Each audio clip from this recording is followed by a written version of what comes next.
Hərbi xidmətlə bağlı yeni qərar verildi. Bu qərarla sizi tanış etmək istəyirəm, amma hər dəqiqə olmasa da 15 dəqiqədən bir bizim yeni xəbərlərimiz olur ki, kanalımızda yayımlanır. Onlardan anında xəbərdar olmaq istəyirsinizsə, lütfən kanalımıza abunə olun. Hərbi xidmətlə bağlı yeni qərar verilib. Nazirlər Kabineti hərbi xidmətə qəbul, kursantların hazırlanması və hərbi təhsil müəssisələri ilə bağlı qaydada dəyişiklik edib. Musavat.com xəbər verir ki, bu barədə Baş nazir Əli Əsədov qərar imzalayıb. Qərar hərbi xidmət keçmə haqqında əsasnamə və hərbi vəzifə və hərbi xidmət haqqında qanunlara edilən dəyişikliklərin tətbiqinə uyğunlaşdırma məqsədi daşıyır.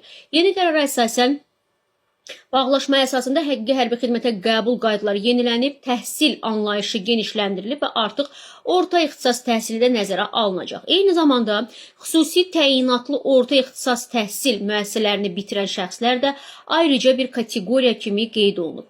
Dəyişikliklərə əsasən hərbi təhsil müəssisələrinə qəbul zamanı kursantlarla rəsmi bağlaşma imzalanacaq. Nə deməkdir bu? Bu sənəd eyni hüquqi qüvvəyə malik 3 nüsxədə tərtib ediləcək. Əgər namizədin yaşı 18-dən azdırsa, bağlaşma yalnız onun qanuni nümayəndəsinin yazılı razılığı ilə bağlanacaq.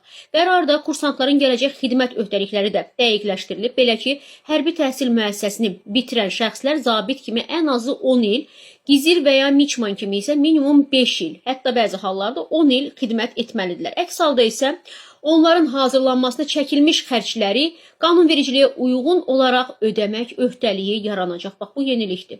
Bundan əlavə qaydalara edilən dəyişikliklərə əsasən kursantın təhsil müəssisəsindən xaric edilməsi də bağlaşmanın ləğvi üçün əsaslardan biri kimi müəyyən edilib. Eyni qərarla Bakı, Gəncə və Naxçıvan hərbi kolleclərinin nizamnamələrində də dəyişikliklər edilib. Belə ki, sənədlərdə yer alan öz arzusu ilə ifadəsi ki, o ifadə əgər yer alıbsa və yaxud təhsilini davam etdirmək istəmədiyinə görə sözləri ilə əvəz olunub. Yəni, öz arzusu ilə sözü, ifadələri, söz birləşməsi, təhsilini davam etdirmək istəmədiyinə görə sözləri ilə əvəz olunub.